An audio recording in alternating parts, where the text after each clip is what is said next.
अस्सलाम नाज़रीन, उम्मीद है आप खैरियत से होंगे। आपका वीकेंड ठीक ठाक गुजरा होगा। इंडिया ने वीकेंड पे बारीक कार्रवाई डालने की कोशिश की। उन्होंने शुरू में कहा हमारा कोई नुकसान नहीं हुआ, कोई नुकसान या कोई नुकसान नहीं हुआ।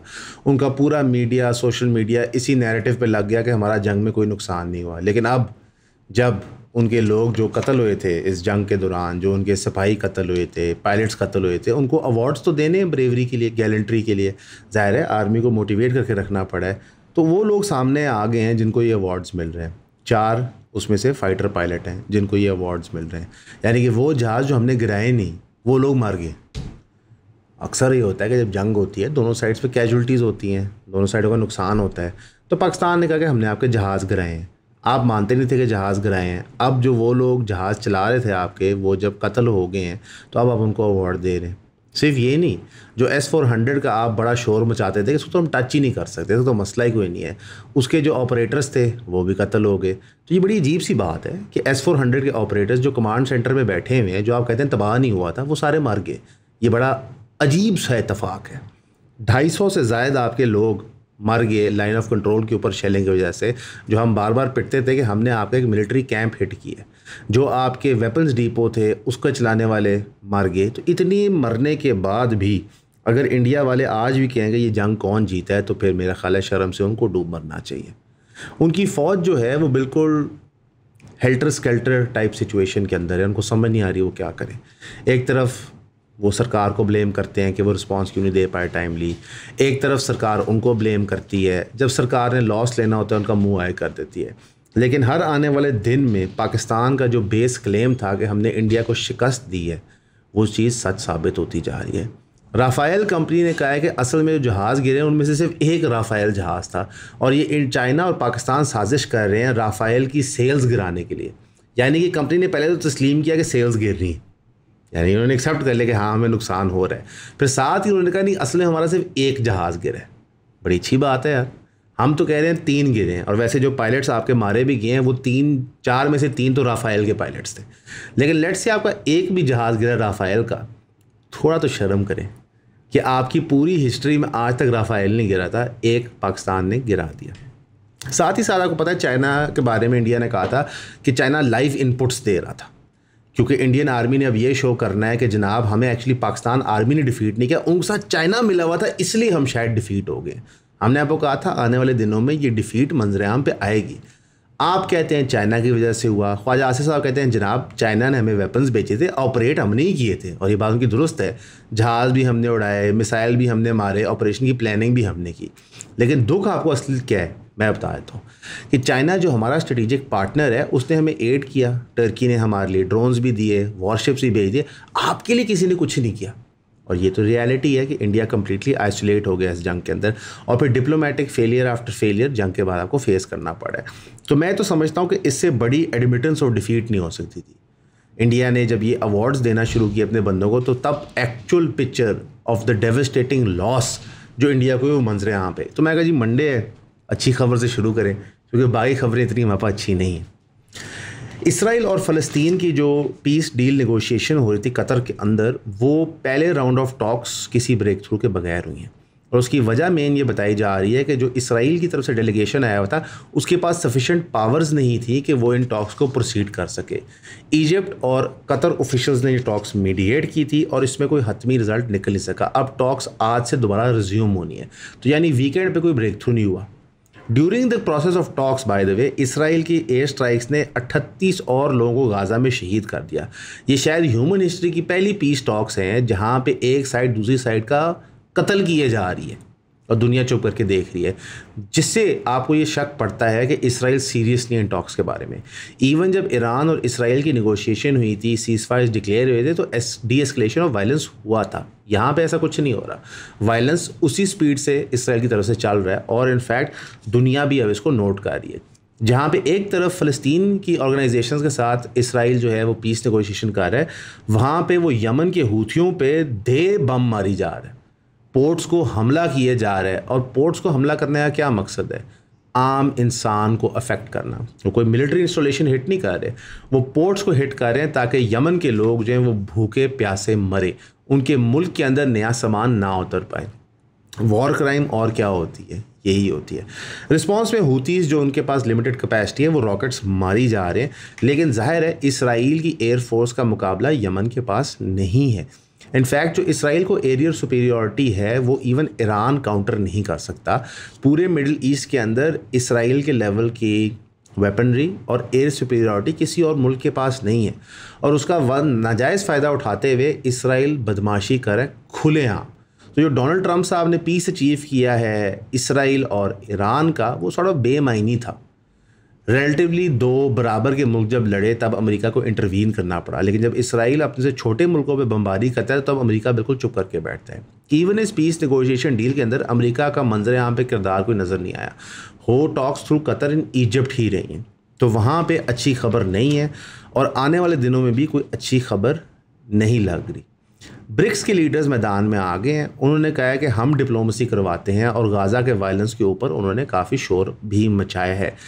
लेकिन ब्रिक्स जो ऑर्गेनाइजेशन है वो इस वक्त कहते हैं खुद एक और शिकार में है। इंडिया जो उसका एक क्रिटिकल पार्ट था वो काफ़ी आइसोलेटेड फील कर रहा है बाकी ब्रिक्स के मेंबर से, और जो रशिया ने न्यू मूव्स किए हैं अफगानिस्तान और पाकिस्तान के अंदर और जो नया ब्लॉक इमर्ज करके आ रहा है उससे इंडिया को खासी तकलीफ़ हो रही है, जिसकी वजह से ब्रिक्स की भी जो ऑर्गेनाइजेशनल स्ट्रेंथ है वो टेनुअस एट बेस्ट लग रही है। सबसे पहले आप सबका बहुत शुक्रिया हमें सब्सक्राइब करने के लिए। जिन जिन दोस्तों ने हमारी फैमिली में शामिल हुए 3000 की सब्सक्रिप्शन लेके, काइंडली हमें व्हाट्सएप किया करें ताकि हमें पता हो कि हमने किस ग्रुप में ऐड करना है। वैसे जो आप सब्सक्राइब कर रहे हैं इसके लिए आपको 12 वीडियोस हर महीने मिलेंगे जो प्राइवेट वीडियोस होंगी, यानी कि वो कंटेंट किसी ने ना पहले देखा होगा ना वो कभी किसी मेन चैनल पे अपलोड होगा, वो सिर्फ आपके कंजम्पशन के लिए होगा जो 3000 की सब्सक्रिप्शन पे कर रहे हैं। अब वो कंटेंट होगा क्या?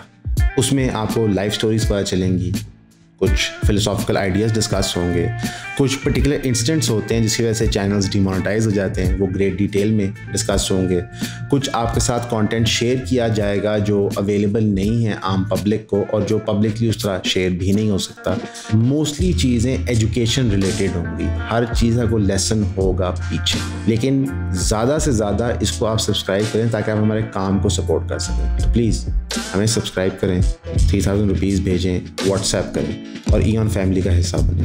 Thank you. लोकल न्यूज़ की तरफ थोड़ा सा आ जाते हैं, तो वहाँ पे नजम सेठी साहब ने बड़ा वो एक शो करते हैं समा के ऊपर, उसने कुछ ऐसी बातें की जिस पे हमें थोड़ा शक हुआ। उन्होंने ये तासुर पेंट किया और लोगों को बताया कि जो पाक फ़ौज के लीडरान यानी कि फील्ड मार्शल आसिम मुनीर साहब की मुलाकात हुई थी अमेरिका में, उसके अंदर जो गुफ्तगू हुई थी वो एक्चुअली ज़्यादातर हुई थी नॉर्मलाइजेशन ऑफ इसराइल के ऊपर, यानी कि इसराइल को तस्लीम करने पे। साथ ही उन्होंने कहा कि हमें ये समझना होगा कि जो फ़लस्तीन का इशू है वो एक्चुअली मुस्लिम इशू नहीं है, वो अरब जियोपॉलिटिक्स का इशू है और हमारा असली इशू कश्मीर है। एक बात सच्ची है, हमारा असली इशू कश्मीर है। However at the same time हमें ये अंडरस्टैंड करना है कि फ़लस्तीन एक्चुअली एक मुस्लिम इशू है। It's not just a case of Arab nationalism. उसकी बुनियादी वजह यह है कि इसराइल की अनचेक्ड जहारियत इस तरह चलते देने का मतलब है कि आप पाकिस्तान की पोजीशन भी वीक करते हैं। जब इसराइल ने ईरान पे अटैक किया था तो पाकिस्तान को एग्जिस्टेंशियल थ्रेट क्रिएट हुई थी कि अगर खामेनी गिरता है और CIA और मोसाद आपके बॉर्डर पे फिर आ जाते हैं तो ये बहुत दिक्कत वाला मामला हो जाएगा। तो इस बदमाशी की बुनियाद शुरू फ़लस्तीन से होती है कि इसराइल कॉन्फिडेंट फील करता है फ़लस्तीन में बदमाशी करने के लिए, इजिप्ट में करने के लिए, जॉर्डन में, सीरिया में, लबनान में, so on and so fourth, Yemen में और इवेंचुअली ईरान तक। इराक ऑलरेडी हम डिस्टेबलाइज कर चुके हैं पोस्ट सदाम हुसैन। तो रियलिटी ये है कि नजम सेठी साहब जो चीज़ अटैम्प्ट कर रहे हैं वो पाकिस्तानी मीडिया में कई दफ़ा अटैम्प्ट हुई है to misguide the people of Pakistan. फ़लस्तीन क्रिटिकल इशू है पाकिस्तान के लिए। फ़लस्तीन का आउटकम डिटरमिन करता है मिडिल ईस्ट का आउटकम, मिडिल ईस्ट का आउटकम डिटरमिन करता है मुस्लिम रियासतों का आउटकम जिसमें पाकिस्तान सरे फहरिस्त पे है। सऊदी अरेबिया की नॉर्मलाइजेशन विद इसराइल अगर होती है तो पाकिस्तान को फिर भी नहीं करनी चाहिए। उसकी वजह यह है कि Israel direct existential threat pose करता है पाकिस्तान को, बिकॉज पाकिस्तान का जो एंटी थीसिस है उसका पोलर ऑपोजिट है वो इसराइल है जो प्रोपगेट कर रहा है ज़ायनिज़्म को पूरे मिडिल ईस्ट के रीजन के अंदर। लेकिन नजम सेठी साहब ने कहा कि पाकिस्तान की फॉरेन पॉलिसी क्योंकि मोर और लेस डिक्टेटेड है सऊदी अरेबिया की तरफ से, तो लिहाजा पाकिस्तान को भी इस चीज़ को तस्लीम कर लेना चाहिए। लेकिन पाकिस्तान ने हिस्टोरिकली इसको डिनाई किया हुआ है।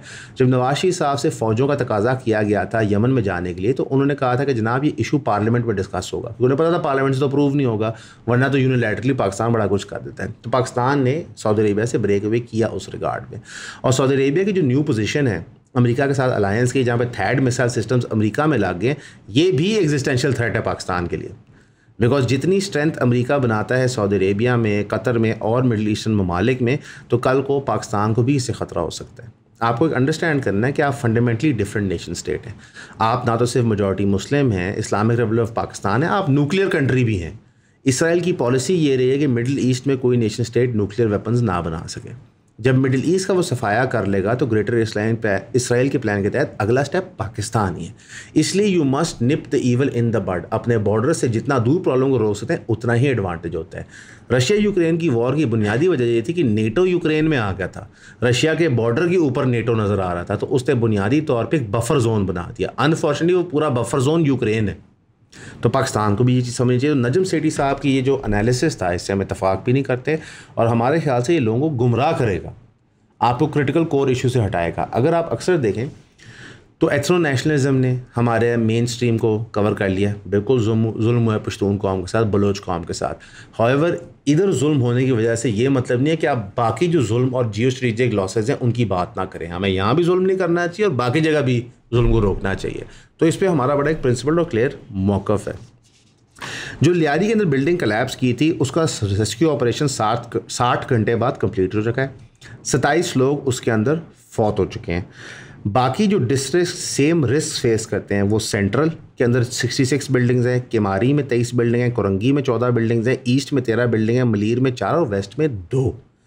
पाकिस्तान पीपल पार्टी के लीडर नबील गबोल ने स्ट्रांगली क्रिटिसाइज़ किया सिंध बिल्डिंग कंट्रोल अथॉरिटी को लियारी बिल्डिंग कलैप्स के। ये बड़ी अजीब सी बात है।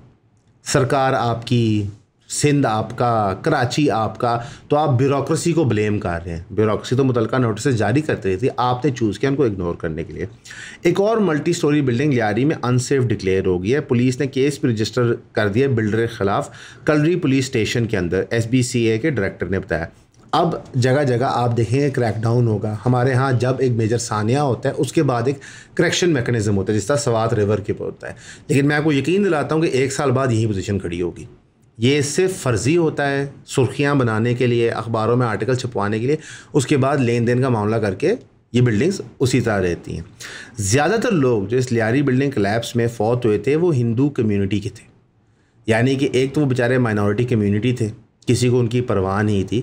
तो हमें ये अंडरस्टैंड करना होगा कि पाकिस्तान के अंदर जो सिटीजनरी क्लासेस हैं उसके अंदर अनफॉर्चुनेटली जिस तरह हम चीज़ों को व्यू करते हैं जो बिल्कुल इनकरेक्ट है, तो हमारी माइनॉरिटी सिटीजनरी जिनको हम समझते ही कुछ नहीं है वो बेचारे इसके अंदर मारेंगे। और ये बड़ा प्रिवेंटेबल होता है। बिल्डिंग गिरने से पहले ना कई सालों से उसके तासुरात नज़र आ जाते हैं गिरने के, तो आप उसको करेक्ट कर सकते हैं। लेकिन अनफॉर्चुनेटली नहीं किया गया, लोगों की जानों के साथ खेला गया चंद पैसों की वजह से। जाहिर है जो उन बिल्डिंग्स के ओनर्स थे, उनको चलाने वाले थे, वो भत्ता शत्ता देते थे, टाइमली थानों को पैसे पहुंचाते थे, डिपार्टमेंट्स को पहुंचाते थे, तो लिहाजा ये 26 जानें चंद पैसों के एवज़ चली गई। अब गवर्नमेंट इनके लिए कॉम्पनसेशन अनाउंस कर देगी कि वो बेमैनी है, इंसानी ज़िंदगी तो वापस नहीं हो सकती ना। आप आज गज़ा के लोगों को कहें कि हम आपको $1 मिलियन ईच देते हैं, अपना मुल्क छोड़ दें, वो नहीं छोड़ेंगे, क्योंकि जो उनके शोधा हैं वहाँ पे उनकी लाशों के ऊपर वो ये पैसे नहीं कमाएंगे। तो ये जो 26 फैमिलियाँ यहाँ पे फौत हुई हैं, जो 20 बच्चे पाकपटन वाले अस्पताल में फौत हो गए हैं, जो सवात के अंदर लोग फौत हो गए हैं, ये पैसों से प्रॉब्लम सॉल्व नहीं होता। जस्टिस के अंदर रेट्रीब्यूशन बहुत क्रिटिकल होता है। ये सिर्फ़ और सिर्फ आप कॉम्पनसेशन के मैकेनिज़म्स लेके काम नहीं चला सकते। मैं चाहूँगा कि कराची में मेजर हेड्स रोल करें, मेयर इस्तीफ़ा दें, ये जो चेयरमैन्स लगाए हुए अपना ये इस्तीफ़े दें, जो हाउसिंग डिपार्टमेंट का मिनिस्टर है वो इस्तीफ़ा दें। बड़ा आसान था कुंडी साहब के लिए ये कॉल देना जब ये मामला था PTI का, लेकिन पंजाब की बारी वो चुप रहे और वो अब सिंध की बारी भी चुप है। नबील गबोल ने इतनी ही बात कर दी है तो मेरे ख्याल है बड़ापन है उसका कि उसने अपनी ही हुकूमत के अपने ही बनाए हुए ऑर्गेनाइजेशन को क्रिटिसाइज़ कर दिया। लेकिन ये लिमिट है हमारी क्रिटिसिज्म की। रेवेन्यू बहुत क्रिटिकल इशू होता है, और जिस तरह हमारा बजट श्रिंक किया है उस तरह हमारा इलेक्ट्रिसिटी बिल का टैक्स रेवेन्यू भी श्रिंक किया है। 23 से 24 के फिस्कल ईयर के अंदर हमने 600 बिलियन रुपीस इकट्ठे किए थे बिल्स पे से, यानी जो हमारे बिजली के बिल आते हैं उसमें टैक्स इतना इकट्ठा हुआ था। और 24 से 25 के फिस्कल ईयर में हमने 490 बिलियन की थी, यानी 110 बिलियन का खसारा हुआ था। अब आप पूछ सकते हैं क्यों? ये नहीं कि चोरी ज़्यादा हो गई थी, नॉट एट ऑल। ये इस वजह से हुआ था कि ज़्यादातर लोग सोलर पे शिफ्ट कर गए, एक चीज़ जो एनर्जी कंपनीज आपको कई सालों से कह रही हैं कि आप सोलर की नॉर्मलाइजेशन इतनी ना करें, क्योंकि जो आपने बिजली के प्लांट लगाए हुए हैं जो उनकी फ़िक्स रेट्स हैं आप कल को खुद पूरी नहीं कर सकेंगे, जिसकी वजह से जब सरकार बनी थी तो उन्होंने इमीडिएट रीनेगोशिएशन की थी with these energy companies through strong arming tactics with field marshal Asim Munir. SIFC ने यह टारगेट अचीव किया था। साथ ही साथ आपकी इंडस्ट्री की बिजली की कंजम्पशन कम हो गई है। अब पता नहीं ये क्यों हो रही है, मईशत तो चल रही है, सारे तजिए नगार कह रहे हैं जी इकॉनमी बड़ी आपकी चल रही है, बड़ी अपर ट्रेंड पे। अगर वो अपर ट्रेंड में है तो बिजली के बिल क्यों कम हो रहे हैं, टैक्स कलेक्टेड कम क्यों हो रहा है? सिर्फ और सिर्फ आपके 24 से लेके 25 के टेन्योर में 28,830 GWH यानी गीगावाटेज आपने कंज्यूम की थी इंडस्ट्रियल कंजम्पशन में। 24 से 25 में वो फिगर 21,000 पे आ गया था और इस अगले फिस्कल ईयर में वो और भी कम नज़र आ रहे होते हुए। तो आपकी इंडस्ट्री भी गिर रही है तो उसका रेवेन्यू कलेक्टेड थ्रू बिजली कम हो रहा है। अभी बाकी सोर्सेज की हमने बात नहीं की, और उसकी अनएम्प्लॉयमेंट भी बढ़ रही है। ज़ाहिर है जब इंडस्ट्रीज़ क्लोज हो रही हैं तो लोग बेरोज़गार हो रहे हैं, तो लोग वैसे ही बिजली का कम इस्तेमाल कर रहे हैं। तो जो आपका एक गारंटीड सोर्स ऑफ रेवेन्यू था, जो बैकबोन होता है FBR कलेक्शन की, वो गिरी जा रहा है। सैलरीड क्लास की तो आप जितने खून चोट सकते थे आपने निचोड़ लिया, मज़ीद कहाँ से निकालेंगे? तो अगर हम ओवरऑल सिचुएशन देखें तो हमारे बिजली की कंजम्पशन रिड्यूस हो रही है, जो नेशनल एक्सचेकर को पैसे दे रही थी। तो ये पैसा आप किस तरह डिस्ट्रीब्यूट करेंगे? जो श्रिंकेज आया है इस बिजली कंजम्पशन में 24 से 25 के फिस्कल ईयर में, वो रिफ्लेक्ट हुआ है आपके बजट के ऊपर। बजट का साइज़ भी श्रिंक कर दिया। तो मुल्क के पास इंटरनली पैसे निचोड़ने को नहीं है, तो इसका सलूशन क्या होगा? हम बता देते हैं, लोन ले लो। पाकिस्तान के अंदर जिस डिपार्टमेंट का जो खसारा होता है गवर्नमेंटल लेवल पे, उसका लोन ले लेते हैं और फिर सोचते हैं कि 1 साल में हम कवर कर लेंगे। FBR जो टारगेट्स दे रहा होता है अपने, उसके वो सरकार लोन उठा रही होती है कि जनाब FBR कहता है 100 करोड़ इकट्ठा हो जाएगा तो लोन ले लो। इकट्ठा तो वो कर लेंगे, वो कर नहीं पाते। फिर भी शहबाज साहब FBR की तारीफ़ करते थे कि जनाब कितना अच्छा उन्होंने परफॉर्मेंस किया, उन्होंने हिस्टोरिक रिकॉर्ड बना दिए टैक्स कलेक्शन के। दिक्कत है ना सर, उन्होंने कहा था वो 100 रुपये इकट्ठे करेंगे, आज तक उन्होंने सिर्फ 80 रुपये इकट्ठे किए थे। तो जब वो 90 रुपये अचीव करते तो आप कहते हैं रिकॉर्ड टूट गया। हमें वो 10 रुपये का खसारा नज़र आता है जिसकी वजह आपने लोन लिया हुआ था। पाकिस्तान का सबसे बड़ा इशू इंटरनल डेट है। आज के बाद कोई सियासतदान कहे ना IMF ने हमें खा लिया, वो झूठ बोल रहा है। हमें इंटरनल डेट खाता है। इंटरनल डेट आप क्यों लेते हैं? अपनी सरकारों को चलाने के लिए, अपने प्रोग्राम्स को चलाने के लिए, जो programmes by the way ineffective साबित होते हैं। तो आपका बजट भी श्रिंक कर गया, आपका रेवेन्यू कलेक्शन का मेन तरीका भी श्रिंक कर गया। FBR ने 25 से 26 में इतना बड़ा टारगेट रख दिया कि अब तो हॉल उठ रही है अचीव कैसे होगा। डिपार्टमेंट और सरकार खुद कह रही है कि टारगेट तब अचीव होगा जब इन्फोर्समेंट ज़्यादा होगी। इन्फोर्समेंट ज़्यादा होने पे क्या होता है? करप्शन ज़्यादा होती है। पूछे कैसे? जब FBR कोई जेन्युइन केस भी पकड़ती है टैक्स करप्शन का, लेट्स से उसने ₹1 करोड़ टैक्स की मद में चोरी किया होता है, तो उसे 20 लाख लेके छोड़ देते हैं, केस सेटल कर देते हैं। तो ये रिजल्ट करता है FBR के एम्प्लॉयज़ की जेबों के पैसों के लिए, एक्सचेकर के लिए नहीं। एक्सचेकर आज भी रिलाय करता है गारंटीड टैक्सेशन पे, GST, बिजली के बिल, पेट्रोल के ऊपर लेवीज़। जो FBR का एक्चुअल जॉब है इनकम टैक्स वॉल्यूम बढ़ाना, वो नहीं कर पाती, और ये एक बहुत बड़ी फेलिंग है। इंडिया के लॉसेस इंटरनेशनली और पाकिस्तान की जंग में मौका है सेलिब्रेट करने का, लेकिन हमें साथ ही साथ अपने बजट को और अपने इंटरनल डेट को भी देखना है। मैं दुआ करूंगा आप लोगों के लिए, आप मेरे लिए भी दुआ कीजिएगा। मुल्क काफ़ी एक मुश्किल मोड़ के ऊपर है, जहाँ पे इंटरनेशनल पजीराई मिल रही है, कमिटमेंट्स टू इन्वेस्ट मिल रही है, वहाँ पे लोकल इकॉनमी श्रिंक किए जा रही है। 2025 से 26 का फिस्कल ईयर बहुत मुश्किल रहना है, तो प्लीज़ अपने पैसे ध्यान से खर्च कीजिए। हमेशा की तरह आपका सुनने का शुक्रिया।